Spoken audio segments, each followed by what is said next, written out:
உலகத்துல எல்லா மதத்திலையும் இந்த ஜீவனை பத்தி பேசுவாங்க. ஜீவன் என்னது அப்படின்னா, உடுத்துறது, உண்ணுறது, குடிக்கிறது, நிலம் வாங்குறது, வீடு வாங்குறது, கார் வாங்குறது, இதுதான் ஜீவன். இதுக்கு மேல ஜீவன் இருக்குது. சுகமா இருக்கிறது, சமாதானமா இருக்கிறது, இதெல்லாம் ஜீவன். எல்லா மதத்திலையும் இதை போதிக்கிறாங்க. நம்மளுக்கு கிறிஸ்துவ மதத்துல தான் இதை போதிக்கிறாங்கன்னு நம்ம சொல்லக்கூடாது, எல்லா மதத்திலும் போதிக்கிறாங்க. ஆனா அந்த மதத்துல போதிக்கிறதெல்லாம் உண்மையா பொய்யா, நம்ம மதத்துல போதிக்கிறது உண்மையா பொய்யா, அதைத்தான் இங்க இன்னைக்கு முதல்ல சொல்ல போறேன். இப்ப நான் சொல்றேன் ஒரு விஷயத்த. அமெரிக்காவில் இந்த இடத்துல இந்த ஹோட்டல்ல சாப்பாடு நல்லா இருக்குன்னு நான் சொல்றேன் இல்லையா? அதை நீங்க நம்ப கூடாது, முதல்ல விசாரிக்கணும். நம்ம பாஸ்டர் அமெரிக்காவுக்கு போயிருக்கிறாரா, அவர் சொன்ன ஹோட்டலுக்கு போயிருக்கிறாரா, அங்க சாப்பிட்டு இருக்கிறாரா, அதை டேஸ்ட் பண்ணிருக்கிறாரா, அதெல்லாம் முதல்ல ஆலோசிச்சுட்டு தான் நான் சொன்ன வார்த்தையை நம்பணும். உலகத்துல எல்லா இடத்துலையுமே நன்மை கிடைக்குன்றாங்க. எல்லா ஆலயத்திலும் நன்மை கிடைக்கும், சுகம் கிடைக்கும், உங்க வீட்டு பிரச்சனை மாறும் சொல்றாங்க, ஜீவனை சொல்றாங்க. ஆனா உண்மையில அது கிடைக்குமா இல்லைன்னா கிடைக்காதா அப்படின்னு பார்த்தா கிடைக்காது. ஏன்னா ஒரு விஷயத்த சொல்ற மனுஷன் அந்த விஷயத்த ஜெயிச்சிருக்கணும், அவன் சொல்றதான் கேட்கணும். பல முறை சொல்லியிருக்கிறேன், ஒருவர் ஒன்று சொன்னோன்னா டக்குன்னு நம்பிடக்கூடாது. அந்த மனுஷன் அதை செஞ்சு முடிச்சிருக்கிறாரான்னு பார்த்துட்டு தான் நீங்க நம்பணும். அதனாலதான் சுவிசேஷத்தை இயேசு எப்படி சொன்னாரா எழுதி வச்சுட்டு பாருங்க. அவர் மரணத்தை பரிகரித்து ஜீவனையும் அழியாமையும் சுவிசேஷத்தினாலே வெளியரங்கமாக்கினாரு. மரணத்தை பரிகரிக்கிறது என்னன்னா, மரணத்தை அழிச்சார். இப்போ உயிர்த்தெழுதல் உண்டுன்னு எல்லாருமே போதிக்கிறாங்க, எல்லா மதத்திலும் இருக்குது இல்லையா? ஆனா உண்மையிலே உயிர்த்தெழுதல் உண்டு என்று சொன்ன மனுஷன் உயிர்த்து எழுந்திருக்கிறானா அப்படின்னு ஒரு கேள்வி வருது இல்லையா? இவன் முஸ்லீம்ல சொல்லுவாங்க உயிர்த்தெழுதல் உண்டுன்றாங்க, இந்துல சொல்றாங்க உயிர்த்தெழுதல் இருக்குன்றாங்க, யூதர்கள் சொல்றாங்க உயிர்த்தெழுதல் உண்டுன்றாங்க, புத்தர்கள் சொல்றாங்க உயிர்த்தெழுதல் உண்டு. ஆனா யாராவது உயிரோடு எழுந்திருக்கிறாங்களா, உண்மையிலே பரிசுத்தமா வாழ்ந்து உயிரோட எழுந்திருக்கிறாங்களா கேட்டா யாரும் எழுந்திருச்சு கிடையாது. அப்ப இயேசு சொல்றாரு, நான் மரித்து உயிரோடு எந்திரிச்சிருக்கிறதுனால, மரணத்தை ஜெயிச்சிருக்கிறதுனால, மரணத்தை அழிச்சிருக்கிறதுனால, நான் எல்லாத்தையும் அனுபவிச்சிருக்கிற நான் சொல்றதை நம்புகின்ற ஒருவர் ஒரு விஷயத்தை சாதிச்சு காட்டின பின்னாடி அதை நம்புறதா சுவிசேஷம். ரொனால்டோ இவங்கெல்லாம் சொல்றாங்க, நாங்க ஜெர்மனி ஜெயிச்சோம், நாங்க பிரான்ஸை ஜெயிச்சோம் அப்படின்னா அதை நம்பலாம், ஜெயிச்சாங்க. ஒருவர் ஒன்னு சொல்லும் போது அது ஜெயித்து காட்டினவன் சொன்னதை மட்டும் தான் நம்பணும். பவுல் சொல்றாரு, அவர் மரணத்தை பரிகரித்து, அதாவது மரணத்தை அழித்து ஜீவனையும் அழியாமையும் சுவிசேஷத்தினால வெளியரங்கமாக்கினார். அவர் சொல்றாரு, அவர் எப்படி சொல்றாருன்னா, அவர் தமஸ்குக்கு போறார், எருசலேமிலிருந்து தமஸ்குக்கு போறாரு. போகும்போது இயேசு அப்படியே அவருக்கு அப்பியர்டு, அது தோன்றினார், வெளியரங்கமாகினார், தோன்றினார் இல்லையா? தோன்றிட்டு சொல்றாரு, தோன்றின பின்னாடி ஜீவனை அழியாமையும் பேசுறாரு. இந்த உலகத்துக்கு நன்மை கிடைக்கணும், இந்த உலகம் அழியாமைக்குள்ள போகணும் அப்படின்னு பேசுறாரு. பேசும்போது அப்பதான் பவுலுக்கே ஒன்று தெரியுது, நம்ம இதுவரைக்கும் கேட்டதெல்லாம் பொய். கமாலினுடைய காலில் இருந்து பாதப்படியில இருந்து படிச்சதெல்லாம் பொய். ஏன்னா அவங்க ஜீவன் உள்ளவங்களாட்டும் அவங்க அழிவை ஜெயித்ததாட்டும் கிடையாது. ஆனா இங்க ஒருவர் நான் தமஸ்குஸ்ல போகும்போது ஒருவர் நான் யாரை கொல்லுவதற்கு ரெடியா இருந்தனோ அவரே எனக்கு என்னை பார்த்துட்டு, நீ துன்பப்படுத்துகிற இயேசு கிறிஸ்து நான் பூமியில் இருக்கும்போது என்னை படாத பாடுபடுத்தினியே, நான் தான் இந்த உலகத்தை ஜெயிச்சிருக்கிறேன், நான் தான் இந்த மரணத்தை அழிச்சிருக்கிறேன், நான் தான் எல்லாத்தையும் உடையவனா இருக்கிறேன் அப்படி சொல்லும்போது அவருக்கு அப்பதான் புத்தி வருது, நம்ம இதுவரைக்கும் கேட்ட சுவிசேஷம் பொய். ஏன்னா யாரும் உலகத்தை ஜெயிக்கல, யாரும் மரணத்தை ஜெயிக்கல, இவர் மட்டும் தான் ஜெயிச்சிருக்கிறாரு, இவர் மட்டும்தான் மரணத்தை அழிச்சிருக்கிறாரு, அதனால இவர் சொல்லுவதான் சுவிசேஷம்னு விசுவாசிச்சு அப்படி அன்னைக்கே கன்வெர்ட் ஆயிட்டான். ஒரே நாளில் கன்வெர்ட் ஆகினது பவுல் மட்டும்தான்.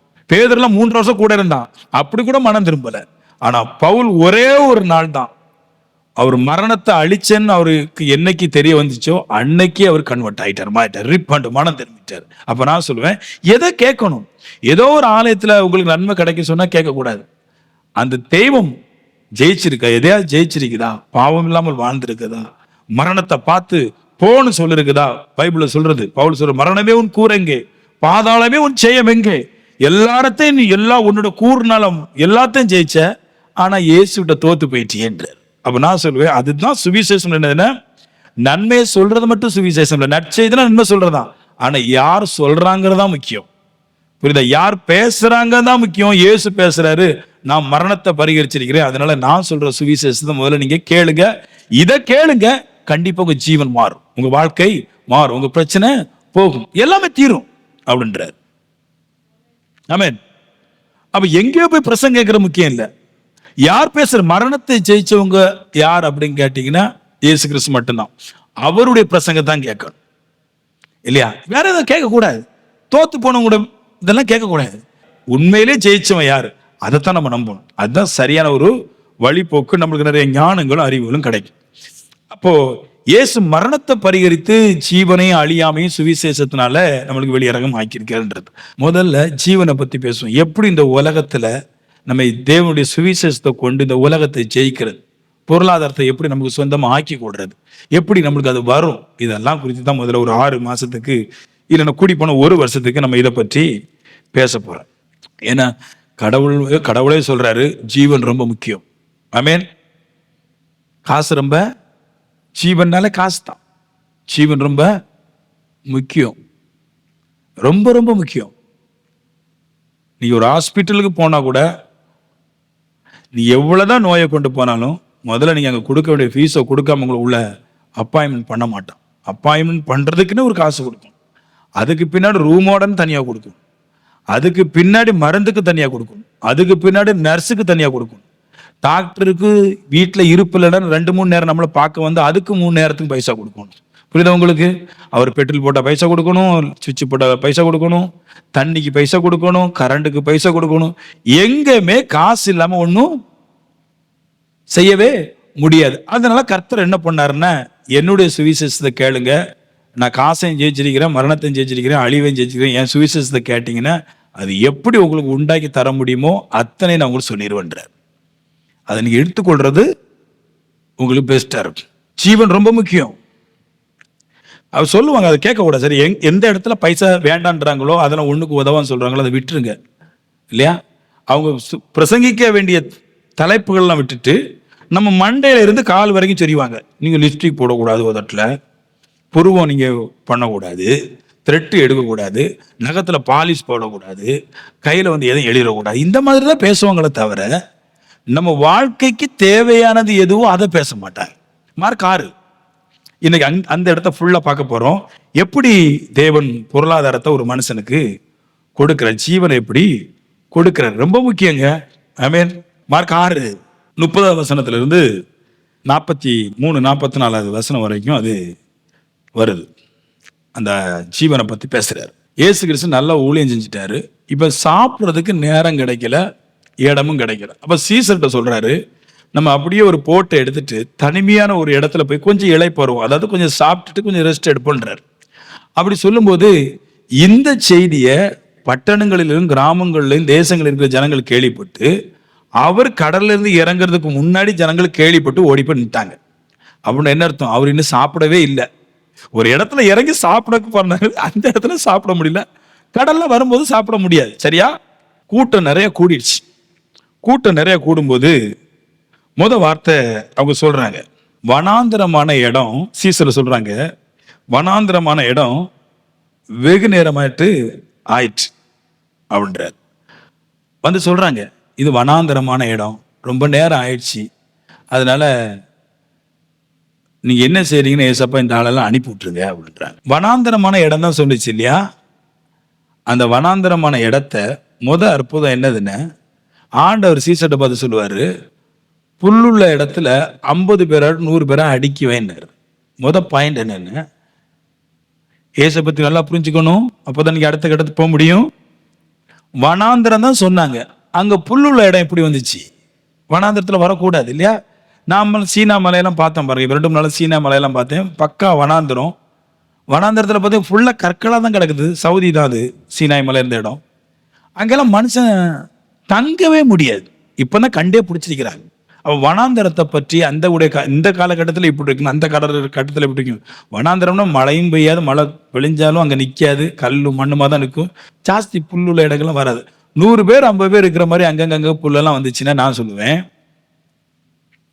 இவங்க சொன்னாங்க வனாந்தரமான இடம்னு. கர்த்தர் சொல்றாரு, என்னிடத்துல வர்றவனுக்கு வனாந்தரம் கிடையாது, எல்லாரும் அனுப்பி விட்டுருங்க, திடீர் ராத்தங்க கூட முடியாது. ஆண்டவர் சொன்னாரு, நல்ல புல் படுக்கை நான் ரெடி பண்றேன் பாருன்னு ஃபர்ஸ்ட் வந்த மனுஷனுக்கு இளைப்பாறுவதற்கு நல்ல ஒரு அமைதலான புல்லுள்ள இடங்களை தேவன் ஆயத்தம் பண்ணி விட்டார். அதான் பைபிள் சொல்லுது, ஆவியானவர் வருமட்டும் அப்படித்தான் இருக்கும். அவர் வரும்போது வனாந்திரம் வயல்வெளி ஆகும். அந்த வசனத்தை நிறைவேற்றி காட்டினார் இயேசு. இயேசு பிரசங்கம் பண்ணும்போது இயேசுக்கு தெரியும் வந்திருக்கிற ஜனங்களுக்கு இருக்கணும், சாப்பிடணும், ஒரு இடம் இல்லாம இருக்குது.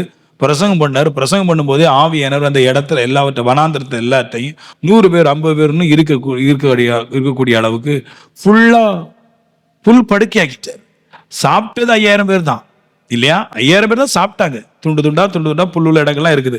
5000 பேர் ஆண்கள் மட்டும், புருஷர்கள் சாப்பிட்டாங்க. இந்த புருஷர்கள் தானே சொன்னாங்க. அவன் சிறு பிள்ளைகள், மனைவிமார்கள், அக்கா தங்கச்சில நிறைய பேர் வந்திருப்பாங்க. அவங்களும் இருக்க இடம் வேணும்ல. அப்ப நான் சொல்றேன், அன்னைக்கு அந்த வனாந்திரம் இயேசு நம்பி வந்தவங்களுக்கு வனாந்திரமா இல்லை, எல்லாம் புல்லுள்ள இடமா மாறிடுச்சு. அப்ப இது உண்மைங்க. இதுதான் ஜீவன். முதல்ல கர்த்தர் இருக்கிறதுக்கு நல்ல இடத்த கொடுக்கும். கர்த்தரை தேடுற மனுஷனுக்கு நான் சொல்லுவேன், முதல்ல ஜீவன் நல்ல ஒரு இளைப்பாறுதலான ஒரு இடத்தை கர்த்தர் தருவார். ஆனா கர்த்தர் சொல்றாரு, நம்ம இளைப்பாறுதலுக்கு இருக்கிறதுக்கு ஒரு இடம் இல்லை, ஆனா நம்மளை நம்பி வர்றவனுக்கு இளைப்பாறுதல் நான் கொடுப்பேன். ஆண்டவர் சொன்ன மனுஷகுமார தங்குவதற்கு இடம் இல்லைன்னாரு, அவரே சொன்னார். ஆனா நான் சொல்லுவேன், அவரு இந்த பூமியில இருந்தாரோ இல்லையோ, அவரை நம்பி வர்றவங்களுக்கு இந்த பூமியில நல்ல ஒரு இடத்தை அவர் கொடுப்பார். ஆமென். அதான் ஜீவன். சீசர்கள் கரடுமுரடாதான் எப்பவுமே இயேசுட்ட பேசுறாங்க. ஆனா அதுக்கு தேவன் பதில் அளிக்கிற விதம் இருக்குதே, சூப்பரா இருக்கு. கேள்வி சொன்னாங்க, இது சீசர்கள் சொன்னாங்க, பிரச்சனை சொல்றாங்க, இது வனாந்திரமான இடம்னாரு. அந்த இடத்துக்கு தேவன் அங்க பேசி முடிச்சிட்டார். அந்த இடம் அதுக்கு ஒரு மாற்று கருத்தை தேவன் சொல்லி அவங்களுக்கு ஒரு இளைப்பாறுதல் கொடுத்தார். 2வது பாயிண்ட் 6:36 இருக்குது, புசிப்பதற்கு இவரிடத்துல ஒன்றுமே இல்லை. ஆமீன் சொல்லுங்களேன். எப்போ பாரு மனுஷன் நம்மளோட குறைவுகளே தான் பேசிட்டு இருப்பான் இல்லையா? முதல்ல சொன்னா இடம் நல்லா இல்லைன்னா இல்லையா, இப்ப சொல்றான் புசிப்பதுக்கு ஒண்ணு இல்லை. அப்ப பேதுரு யோவானுடைய பார்வை, 12 பேருடைய பார்வை யார் என்னத்தை கொண்டு வந்திருக்கான்னா பார்த்துட்டு இருந்திருக்கிறான். ஒண்ணுமே இல்லைன்னா சரியா? சரி, அப்போ புசிப்பதுக்கு ஒண்ணுமே இல்லைன்னு சொல்லிட்டு அவங்க சொல்றாங்க இல்லையா? உடனே மறுபடியும் சொல்றாங்க, இவங்க எல்லாரையும் அவங்கவுங்க ஊருக்கு கிராமங்களுக்கு உடனும், அதனால இந்த வனாந்தரத்தை விட்டு போகும்போது அவன் வாங்கி தின்னுட்டு போயிடுவான், அனுப்பி விட்டுருன்னு துரிதப்படுத்துறாங்க. அப்ப ஆண்டவர் சொல்லுவாரு, எதுக்கு அனுப்பிவிடணும்? நீ சாப்பாடை கொடு, நீங்க சாப்பாட்டை கொடுங்க அப்படின்னா இல்லையா? நிறைய கருத்துக்களை பாருங்களேன். கொடுங்கன்னு கர்த்தர் சொல்றாரு. சரி, என்னை நம்பி வந்துட்டான், இருக்க இடம் இல்லை, நான் ரெடி பண்ணிட்டேன். சாப்பாடு நீங்க கொடுக்க மாட்டீங்க, உங்களுக்கு மனசும் வரல, கொடுன்னு சொல்றேன், கொடுக்க மாட்டேன்ற, உங்களால கொடுக்க முடியல. இப்ப சொல்றாரு பாருங்க, அப்படி சொல்லுவாரு, நீங்க கொடுங்க சொன்னாரு. அதுக்கு இவனு சொன்னான்னு ஒரு வார்த்தை, 200 காசுக்கு சாப்பாடையும் கொடுக்க முடியுமா? அதாவது இந்த பாயிண்ட் என்னன்னா, 200 ரூபாய் இல்லைன்னு சொல்ல, புரியுதா? அவங்க இயேசு கிறிஸ்து பெரிய ஐஸ்வர்யவான், அவருடைய பணத்தை எல்லாம் யூதாசு மற்றவங்க எல்லாம் வச்சிருக்கிறாங்க. யூதாஸ் தான் மேனா வச்சிருக்கிறான். அப்ப அவங்க சொல்றாங்க, 200 காசுக்கு சாப்பாடு வாங்கி கொடுக்க முடியுமோ? இவ்வளவு பைசா கொண்டு ஒண்ணு இல்லாத ஜனங்கள் கொண்டு போட முடியுமா? சர்ச்சை வச்சு நடத்தணும், அதுக்காக இவங்களுக்கு 200 பணத்தை கொண்டு கொடுக்க முடியுமா? 200 பணத்துக்கு கொடுத்தாலும் இவங்க வயிறாராதே, அவ்வளவு பெரிய குடவளையில இருக்கிறான். வேற பஞ்சத்துல அடிபட்டு வந்திருக்கிறான், எவ்வளவு கொடுத்தாலும் தின்னுவ மாதிரில தெரியுது. அப்ப ஆண்டு மறுபடியும் கேட்பார், இயேசு என்ன பண்ணிட்டாரு? என்ன தெரியல வந்திருக்கிறான். பூமி பிரச்சனை கூட நான் தீர்த்துருவேன், மனுஷன் பிரச்சனையை தீர்க்க முடியாது. எனக்கு விரோதமா எப்போ ஒரு கூட்டம் இருக்கு. பூமி வனாந்தரம் இருந்துச்சு, அதை புல்லுள்ள இடம் ஆகிட்டு. ஆனா என் கூட இருக்கிறான்களே மோசமான ஆட்க, வைத்த காலி பண்றதே இருக்கு. நிறைய நம்ம இந்த ஊர்ல இருக்க நிறைய பேர் விசுவாசிகள் பட்னி போடுறதெல்லாம் பிரசங்கம் பண்ணுவான். ஒண்ணுமே இல்லை, உபாசம் பண்ணியே நம்ம நாசமா போலாம், வாங்க விடுங்க கூப்பிடும், பரலோராட்சிக்கு போலாம் அப்படின்பான். ஏசு சொல்றாரு, முதல்ல என்ன தேடி வந்திருக்கிறோம், திருப்தி ஆகட்டும்யா. ஆண்டு இப்படி ஒரு வார்த்தை சொல்றாரு. சரி இருக்கிட்டு, உங்ககிட்ட எத்தனை அப்பா இருக்குது? இந்த கேள்வி பாருங்களா, சூப்பர் கேள்வி. உங்ககிட்ட எத்தனை அப்பா இருக்குன்னு கேட்கிறாரு. அவன் சொன்னான், 2 மீன் 5 அப்பம். சுத்த போய். ஏன்னா பைபிள் சொல்லுது, அவங்க சாப்பிட்றதுக்கு தான் ஒரு இடத்த தேடி வந்தாங்க. 12 பேரு, 12 பேருக்கு 2 மீன் கொண்டு சாப்பிட்ற ஒரு இடத்துக்கு போக மாட்டாங்க. உண்மைதானப்பா? அவங்க வந்த இடம் இருக்கு, சாப்பிட்றதுக்கு தான் ஒரு இடத்துக்கு வராங்க. கடல் வழியா போய் ஒரு இடத்துல கொஞ்சம் சாப்பிட்டு இளைப்பாறலாம் தான் வராங்க. அப்ப சாப்பாடு கொண்டு வராங்க. வரும்போது ஆண்டவர் கேட்கிறாரு, சார் நம்ம சாப்பிட தானே வந்தோம், நம்ம என்ன சாப்பிடல, என்ன வச்சிருக்கிறீங்க? கஞ்சப்பையன் எடுத்து விட்டான் பாருங்க, 2 மீன் தான் இருக்குது, 5 அப்பம் தான் இருக்கு. என்ன அர்த்தம் அப்படின்னா, நிறைய இருக்குன்னு சொன்னா இவர் எப்படியோ கொஞ்சம் பேரை கூப்பிட்டு வச்சு கொடுப்பாரு, பசியா இருக்குங்க சாப்பிடுங்கன்னு சொல்லுவாரு. அதனால ஒண்ணுமே இல்லை, கொஞ்சம் தான் இருக்குது அப்படின்னு சொல்லிட்டா எல்லாரையும் துரத்தி விட்டுருவாருன்னு சொல்றான். 5000 பேர் இருந்தாங்க பாருங்க. யாரும் கடைக்கு போல, சொல்லிட்டாங்க நாங்க போய் வாங்கிட்டு வர மாட்டோம்ட்டாங்க. இவங்க சொல்லிட்டாங்க. 5000 பேருக்கும் தட்டு தான் எங்கிருந்து வந்துச்சு? இந்த வனாந்திரத்துல 5000 பேருக்கு கை கழுவதற்கு தண்ணி இங்க வந்துச்சு. 12 கூட நிறைய மிச்சம் எடுத்தாங்களாம். இந்த 12 கூட எங்க இருந்து வந்துச்சு? 2 மீனும் 5 அப்பம் வைக்கிறது ஒரு கூட போதுமே. 12 கூட எங்கிருந்து வந்துச்சு? கொண்டு வரல, ஆனா வந்துச்சு. நான் சொல்லுவேன், கர்த்தரை தேடுற ஒவ்வொரு மனுஷனுக்கும் அவருடைய எல்லாவற்றையும் தேவன் கருதி வச்சிருக்கிறார். அவன் வாழ்க்கை முழுவதுக்கும் அந்த இடத்துல என்ன தேவையோ அத்தனை அவற்றையும் கர்த்தர் பார்ப்பார். அதான் கர்த்தருடைய மகா கிருபை.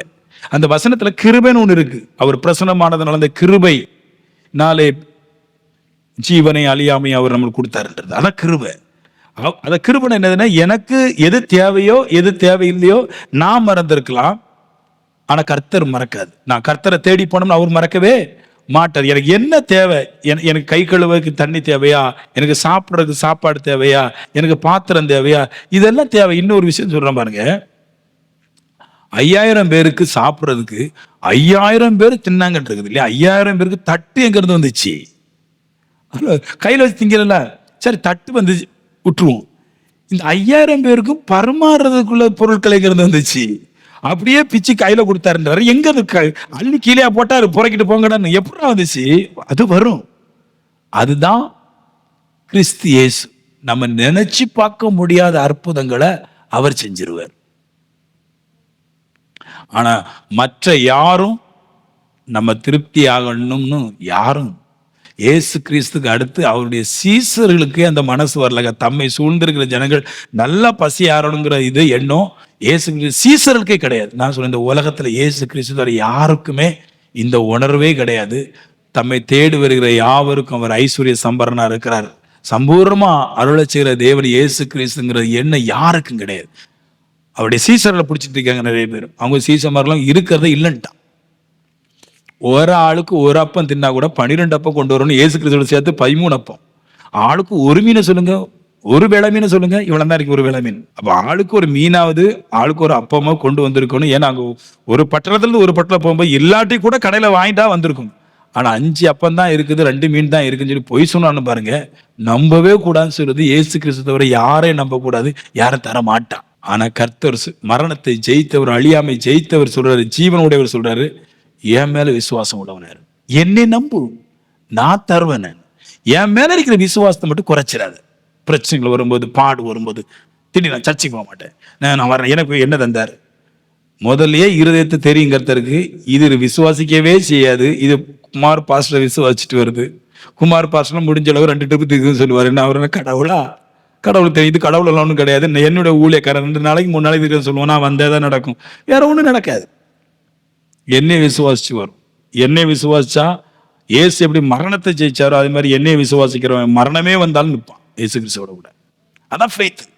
அந்த ஒரு கட்டுப்பாடான ஒரு வாழ்க்கை தான் அடுத்த கட்டத்துக்கு அவனை கொண்டு போகுது. சாப்பிட்டு திருப்தி அடைஞ்சாங்க. இந்த வார்த்தை ரொம்பவும் நல்லா இருக்கு. ஆமென். யாரும் சாப்பிட்டு திருப்தி அடைய மாட்டாங்க தெரியுமா உங்களுக்கு? சாப்பாட்டுல திருப்தியே கிடையாது, திருப்தி அடைய முடியாது. ஆனா பைபிள் சொல்லுது 5000 பேரும் புசிச்சு திருப்தி அடைஞ்சாங்கன்றது. அப்படின்னு அர்த்தம், தேவன் கொடுத்த ஆகாரத்துல எல்லாத்தையுமே இருதயமும் சரீரம் ஏற்றுக்கொண்டது. தேவன் தர்ற அப்போ அப்படிப்பட்டதான். தேவன் ஒரு மனுஷனுக்கு ஆகாரம் கொடுத்தா அந்த ஆகாரத்துல நோய் இருக்காது. நல்லா புரிஞ்சுடுங்க. நம்முடைய சாப்பாட்டுல ஏன் நோய் வருது? நான் ஆலோசிக்கிற மனுஷன். ஏன் நோய் வருதுன்னா, நாம தின்ற சாப்பாடுல நம்ம அநேகருடைய பைசா வஞ்சித்து தின்றோம், அதனாலதான் நோய். விபச்சாரம் சில நேரத்துல தவறானவைகளை விழுந்து அதனால கிடைக்கிற பொருளாதாரத்துல திங்கிறோம், அதனாலதான் நோய். சில நேரத்துல சண்டை போட்டு களவாண்டு தின்றோம், அதனாலதான் நோய். பரிசுத்தமா திங்கிற ஆகாரத்துல நோய் வரவே செய்ய. அதனாலதான் ஆண்டவர் சொன்னார், நீங்க சாப்பிடும்போது ஸ்தோத்திரம் பண்ணி சாப்பிடுங்கன்னாரு. அதோட அர்த்தம் என்னதுன்னா, நீங்க ஒரு சாப்பாடு சாப்பிட்டா கூட அதுல பரிசுத்தம் தான் இருக்கணும், அதுல இருந்து பாவம் இருக்கக்கூடாது.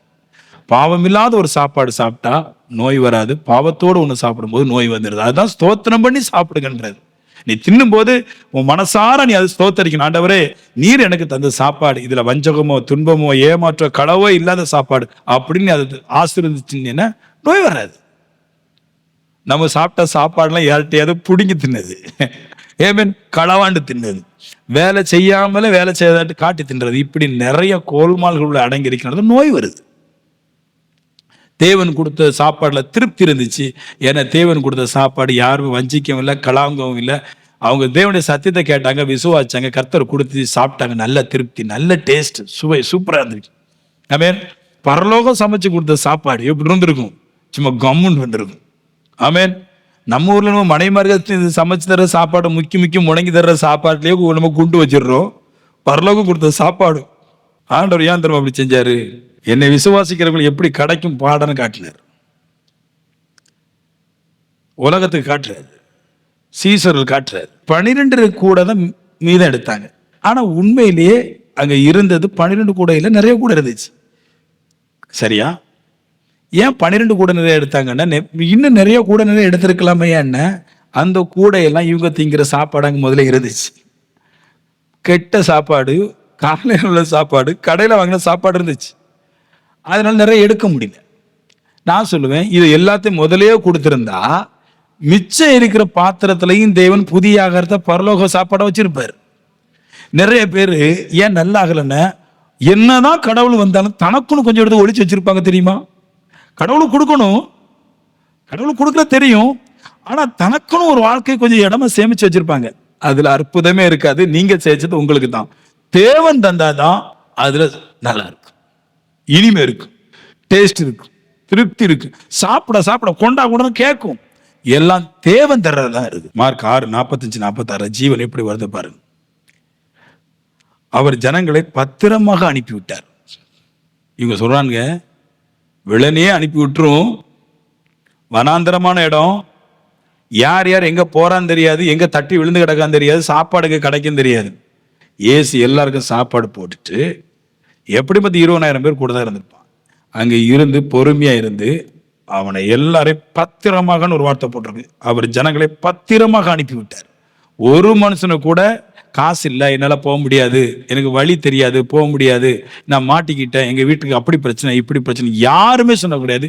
எல்லாரையும் வந்தவங்க எல்லாரையும் பத்திரமாட்டு, அந்த ஜனங்கள் கெட்டு போக கூடாதபடிக்கு, எங்குமே வழி தவறி போய்விடக் கூடாதபடிக்கு ஒவ்வொருவரையும் சாப்பாடும் போட்டு பத்திரமா அனுப்பி விட்டாரு. போ, இந்த ரூட்ல போய் இங்கே தங்கி நல்லா போ அப்படின்னாரு. எவ்வளவு பெரிய தேவன், எல்லாத்தையும் கரசனை செய்யறாரு. இதான் ஜீவன்க.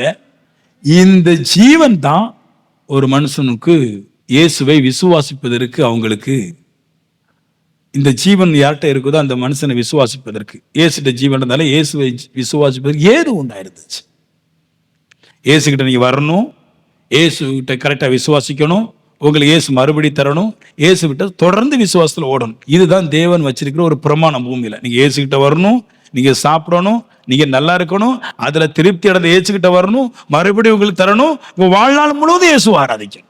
இதான் இயேசுடைய பிரமாணம், பூமியில ஜீவனை பற்றிய பிரமாணம். கடைசி வரைக்கும் அவர் தரணும், கடைசி வரைக்கும் நம்ம அவரோட கூட இருக்கணும். எல்லாருக்கும் ஜீவன் நல்லா பிடிக்கும். ஆமீன் சொல்லுங்களேன். காசு பாஸ்டர் கொடுத்தாலும் கடவுள் தந்தாலும் கொண்டான்னு கேட்கும்.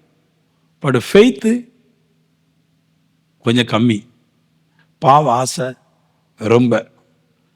இந்த இடத்துல ஒரு அற்புத விதமான ஒரு போதனையை கொடுக்கிறார். அந்த போதனைக்கு தான் இந்த நன்மைகள் கிடைச்சிது. உபதேசத்தின் மூலமாக எப்படின்னா, உபதேசத்தை கேட்டவங்களுக்கு கொடுத்தார். இது ஒரு முக்கியமான கருத்து. நான் என்னோட கேள்வி என்னன்னா, புருஷர்கள் தின்னாங்க, சரியா? ஏன் லேடிஸுக்கெல்லாம் வயிறு பசிக்கலையாங்க? வயிறு இல்லையா? ஆணை விட பெண்களுக்கு தான் ஜாஸ்தி பசி. ஏன்னா அவங்களுக்கு கற்பம் ஒரு இஷ்டம் ஒன்று இருக்கு பாருங்க, அது நிறைய எடுத்துக்கொள்ளும் ரத்தத்தை. ஏன் பெண்களுக்கெல்லாம் ஒரு சாப்பாடு கொடுக்கல? ஒரு பொம்பளை கூட ஒரு சாப்பாடு கொடுக்கல. சில பேர் சொல்றாங்க புருஷர்களை தவிர, அதாவது கணக்குக்கு தான் எல்லாருமே தின்னாங்க அப்படின்றாங்க. சில பேர் சொல்றாங்க இல்ல, ஸ்திரீகளுக்கு கொடுக்கல, சின்ன பிள்ளைகளுக்கு கொடுக்கல, எல்லாருமே சாப்பிட்டாங்கன்னு சில பேர் சொல்றாங்க. சில பேர் சொல்றாங்க யாருமே சாப்பிடலன்னு சொன்னாங்க, பெண்களுக்கு கொடுக்கல, புருஷர்கள் மட்டும்தான் சாப்பிட்டாங்க அப்படின்றாங்க. இதுல 2 விதத்துல பிரிக்க வேண்டியதா இருக்குது. முதல்ல பெண்களுக்கு பிள்ளைகளுக்கு சாப்பிடலுங்கிற ஒரு கருத்துக்கு வருவோம். ஏன் கொடுக்கல அப்படின்னா, பெண்கள் இயேசு பிரசங்கம் பண்ணும்போது பிள்ளைங்களை வச்சு நோண்டிட்டே இருந்தாங்க. அதிகமா பெண்கள் மைண்டுக்குள்ள எதையாவது போட்டு யோசிச்சுட்டே இருக்கிறது. பிரசங்கம் ஓடிட்டே இருக்கும், நேரத்தை வேஸ்ட் ஆகிட்டோமோ, தெரியாம வந்துட்டோமோ, இவர் ஏதாவது பண்ணி விடுவாருன்னு பார்த்தா ஒரு அற்புதமே செய்யல, உபதேசம் தான் பண்ணிட்டு இருக்கிறாரு. இப்படின்னு எதையா யோசிச்சு பிரசங்கம் கேட்காதனால சிறு பிள்ளைகளும் பிரசங்கம் கேட்கல. அம்மா வீட்டுக்கு போம்மா, அம்மா வீட்டுக்கு போம்மா, ஏசப்பா தாடி வச்சிருக்கிறாரு, மலையில வந்திருக்கிறோம், என்ன கிடைக்குமா, அம்மா போம்மா. இந்த அம்மா மார்களும் அதுக்கு செவி கொடுத்துட்டு இனிமா அப்படி பேசிக்கிட்டே இருப்பாங்கல்ல, யாருக்கும் சாப்பாடு கொடுக்கல. போ திருப்தியான அப்பத்தை யாரும் சாப்பிடல. சிறு பிள்ளையா இருந்தாலும் பெரியவங்களா இருந்தாலும் லேடிஸா இருந்தாலும் தேவ சமூகத்தில் வந்தா எல்லாத்தையும் விட்டுட்டு சத்தியத்தை கேட்க வேண்டியது அவங்களுடைய கடமை. ஏன்னா அப்பதான் உங்களுக்கு விசுவாசம் வரும். விசுவாசத்துக்கு தானே பலன் கிடைக்குது. நீங்க கேட்கலன்னு உங்களுக்கு விசுவாசம் வராது. அப்ப கேட்கணும். இப்ப எல்லாருமே சாப்பிட்டாங்கிற கான்செப்டுக்கு போவோம். எல்லாருமே சாப்பிட்டாங்க. புருஷர்கள் 5000 சாப்பிட்டாங்க, ஸ்திரீகள் நிறைய பேர் வந்திருக்கிறாங்க, பிள்ளைகள் நிறைய பேர் வந்திருக்கீங்க, எல்லாருமே சாப்பிட்டாங்கன்னு.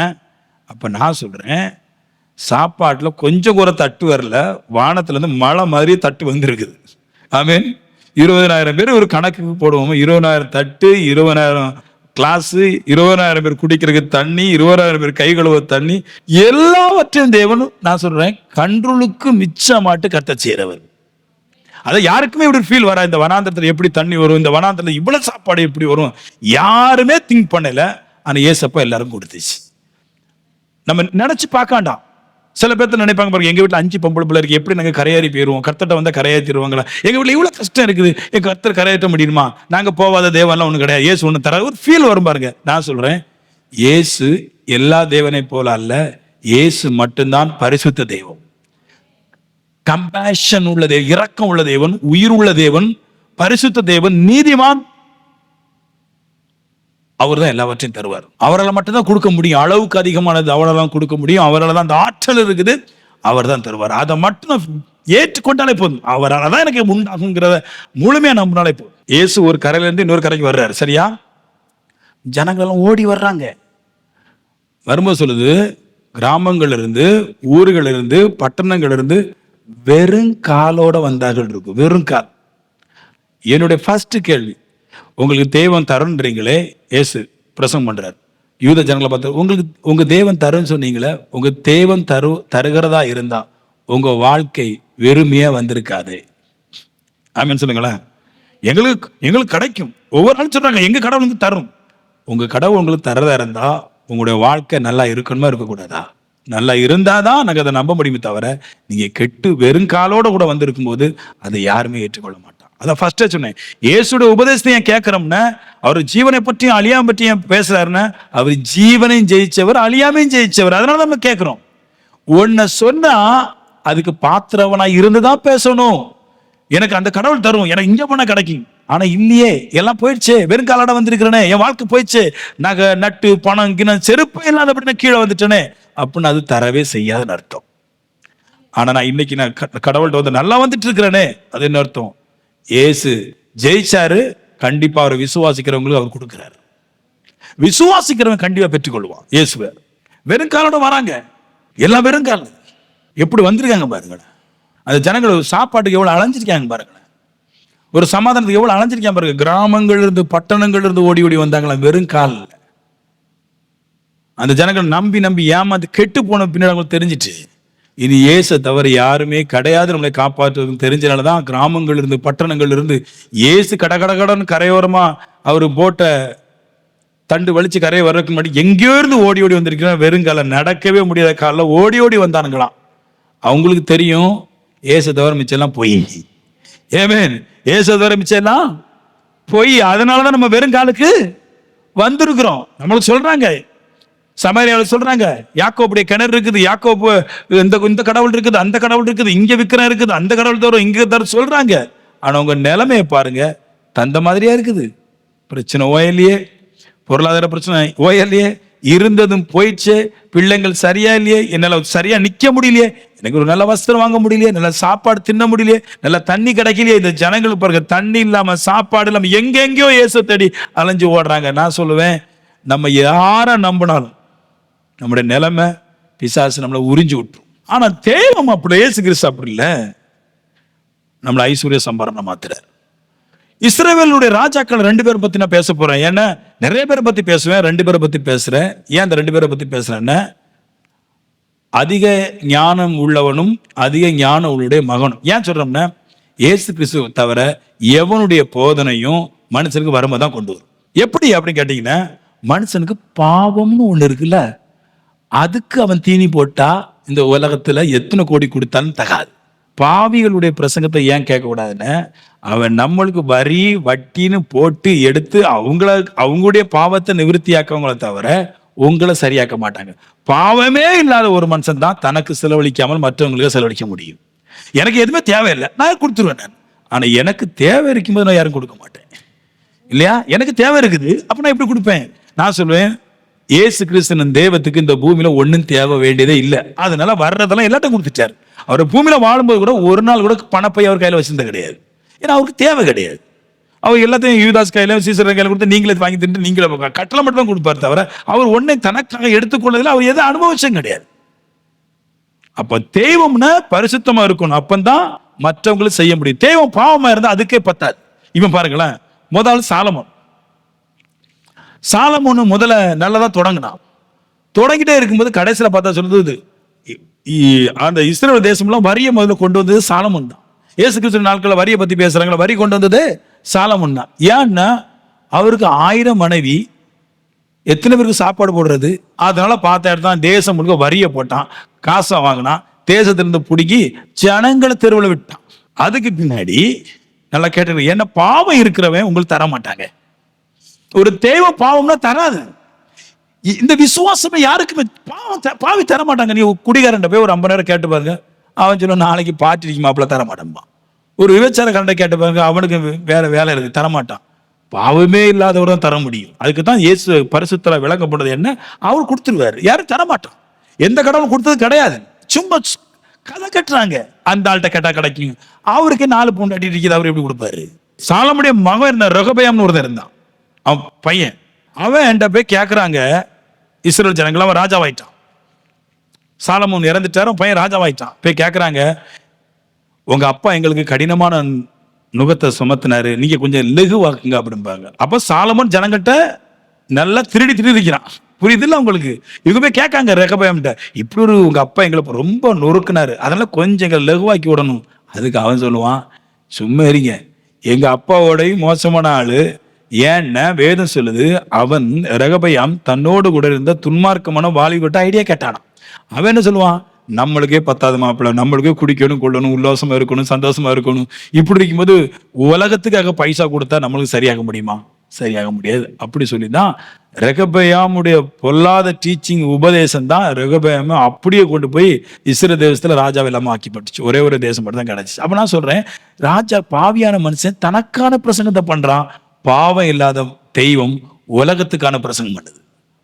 நான் ஓடி போய், அதாவது யாரோ சொன்ன கேட்க கூடாதுங்க. அதான் நம்முடைய முட்டாள்தனம் என்னன்னா, பாவம் தராது, அது மரணத்தை தரும். அது நன்மை, பாவம் ஒரு கால நன்மை தராது, பாவ தேவ நன்மை தராது. அது ஒரு மூட நம்பிக்கை, நம்மள வியாடம்னே பிசாசு கட்டுது. பாவம் தராது, பாவம் தராது, எப்பவுமே பாவம் தராது, அதுக்கே பத்தாது, அதுக்கே பத்தாது. எப்பவுமே மைண்ட்ல வச்சிருக்க, பாவ தெய்வம் பாவ மனுஷன் நீங்க எதுவும் வாங்க முடியாது.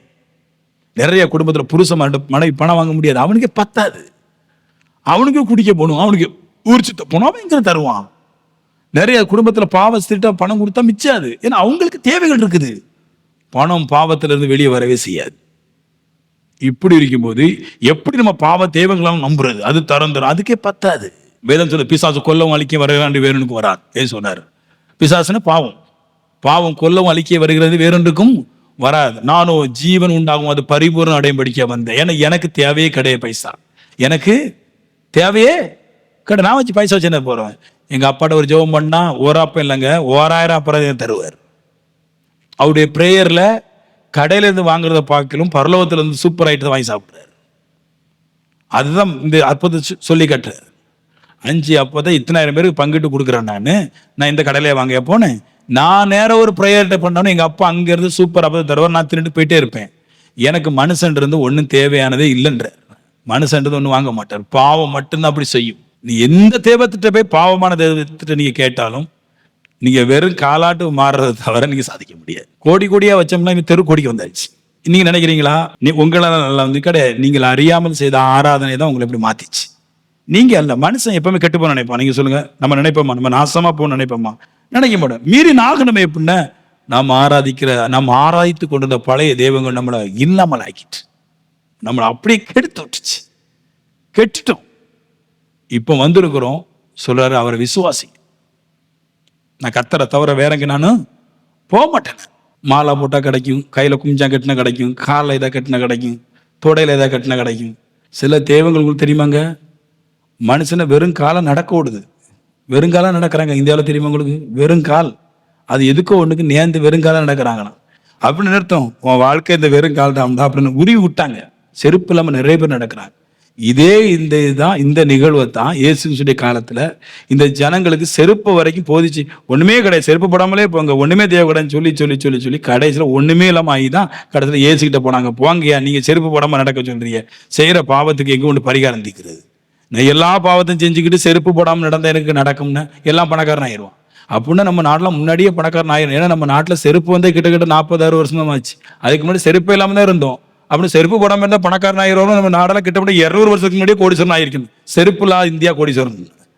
செருப்புக்கு அதுக்கு சம்பந்தம் கிடையாது, சும்மா இதை போடுறாங்க பாருங்க. செருப்பு இல்லாமல் நடக்கணுமா? பெருக்காலம் நடக்கும். வாலிப பிள்ளைங்க, காலேஜ் போகிற பசங்க எல்லாம் செருப்பு இல்லாமல் ஓடிட்டு இருந்தாங்க. நான் கேட்டேன், ஏன்டா செருப்பு நேர்ந்து விட்டுருக்கேன்? நான் எதை நேர்ந்துருக்கு? செருப்பையா? இவன் நேர்ந்து வச்சிருக்கிறான். நான் செருப்பு போடாம நடந்தது கிடைக்குமா? நீங்க ஜெயம் எடுக்கிறது பரிசுத்த வழியில எடுக்க முடியுமே தவிர சாத கிடைக்காது. நீங்கள் ஆராதிக்கிற தேவனும் உங்களுடைய வழிபாடுகளும் பரிசுத்தமா இருந்தா தான் நீங்க வெற்றி பெற முடியும். இயேசு அங்க அநேக காரியங்களை போதிச்சாரு. நான் சொல்றேன், அவர் போதிச்ச காரியங்கள்லாம் இதுதான். போதனையோட முக்கியமான சாராம்சம் சொல்லட்டும். அந்த போதனை என்ன முதல்ல ஒரு வார்த்தை போட்டிருக்கு, மெய்ப்பெண் இல்லாத ஆடுகள். போதனை ஸ்டார்டிங் தான். இவங்களை மெய்ப்பெண் இல்லாத ஆடுகளா இருக்கிறாங்க. கரெக்டா கண்டுபிடிச்சாரு. என்ன, நீங்க அவருக்கு தெரியும், நீங்க ஆராதிக்கிற தேவன்லாம் மேய்ப்பன் கிடையாது, வேலைக்காரங்க. ஓனாய் வரும்போது விட்டுட்டு போயிடுவான். உன் பசியில் உன் கூட நிற்க மாட்டான், உன் பிரச்சனையில் உன் கூட நிற்காது. நீ ஆராதிக்கிற தேவன் அதுக்கே வேலை உண்டு, அது பேரும். அதோட வேலையே உங்களுக்கு பிரச்சனை உண்டு பண்ணிட்டு அது போறதான். மேய்ப்பன் இல்லாத ஆடுகள். இந்த ஆடுகளுக்கு மேய்ப்புங்கிறதே கிடையாது. உடனே சொல்றாரு, நானே நல்ல மேய்ப்பன், வா. என்ன பண்றோம்னா, உன்னை வந்த உடனே பரிசுத்த மாதிரி சொல்ல போறேன். நீ என்னை விசுவாசிச்சு எனக்கு பயந்தேன்னா நீ பரிசுத்தமா இருப்ப. பின்பு உனக்கு எல்லாம் கூட கொடுக்கப்படும். எல்லாத்தையும் பிரிக் பண்றது என்ன, கொண்டு வர்றதுன்னா பரிசுத்தம் மட்டும்தான், வேற ஒண்ணு கொண்டு வராது. வேற எது கிடைக்காதுங்க. பொய் சொல்றாங்க எல்லாம். பரிசுத்தம் மட்டும்தான் கொண்டு வரும். பாவம் எல்லாம் எடுக்கும், பரிசுத்தம் கொடுக்கும். மெய்ப்பெண் இல்லாத ஆடுகள். ஏன் அந்த வார்த்தை சொன்னாருன்னா, மற்ற எல்லா கிறிஸ்து இயேசு தவிர ஆராதிக்கிற எல்லாரும் எல்லாத்துக்கும் தேவன் தான். அவங்களுக்கு எல்லாம் தெய்வம். மெய்ப்பெண் இல்லாத ஒரு கண்ட்ரோல நிற்க மாட்டாங்க. இன்னைக்கு பார்த்தாச்சுன்னா அங்கே ஒரு ஆலயத்தில் இருப்பாங்க, அது ஒரு தேவனா இருக்கும். இன்னொரு நாள் பார்த்தா இன்னொரு தேவனா இருக்கும், அங்கேயே இருப்பாங்க. அப்படின்னா அதுக்கு போனேன் தரல. நீங்க மேய்ப்பேன் இல்லாத ஆடுகள் கண்ட இடத்துக்கு போய் தின்னுட்டு போயிட்டே இருக்கு. அதனால அவங்க கடைசியோட முடிவு வெறுங்காலோட சுத்திட்டான். இவன் சொல்றாரு, நான் நல்ல மேய்ப்பேன், என் ஜீவனை கொடுப்பேன். நான் அந்த வார்த்தை எப்படி பார்த்தீங்களா? என் ஜீவனை கொடுப்பேன். அதான் தெய்வம். மற்ற தெய்வம்லாம் அவங்க ஜீவத்துக்கெல்லாம் எடுக்கும். இந்த தெய்வம் மட்டும் ஜீவனையும் கொடுக்கும். அதாவது பிலீவ், பின்னுக்கு போயிடாது. உலகத்துடைய பெரிய ஆயுதம் என்ன தெரியுமா? கிறிஸ்துவை விட்டு மனுஷர்களை பிரிக்கணும். இதான் பிசாசுடைய பெரிய ஆயுதம். அணுகுண்டு இல்லை, அணுகுண்டு பெரிய ஆயுதம் இல்லை. பிசாசுடைய பெரிய ஆயுதம் கிறிஸ்துவ ஆராதிக்க கூடாதபடிக்கு அவன் இருதயத்துல குண்டை போட்டு பல விதமான யோசிக்க செய்து கர்த்தரை விட்டு பிரிய செஞ்சிரு. ஏன்னா குண்டு போட்டாலும் ஒரே நேரத்தில் அழிய போற, நீ கிறிஸ்துவ விட்டுன்னு மொத்தமா அழிவ. அதனால கிறிஸ்துவ விட்டு பிரிப்பதற்கு இருதயத்தில் ஏகப்பட்ட குண்டுகளை போட்டு போட்டு போட்டு போட்டு குழப்பி கிறிஸ்துவ விட்டு பிரிச்சிரு. எனக்கு ஒரு மேய்ப்பன் வேணும், அது இயேசு கிறிஸ்து மேய்ப்பனா இருக்கணும். ஒரு நல்ல மேய்ப்பனா இருக்கிறாரு. அவர் எனக்காக அவர் ஜீவனை கொடுத்து பரலோகத்திலிருந்து எனக்கு வேண்டிய விளையாட்டை வாங்கி தருப்பார்.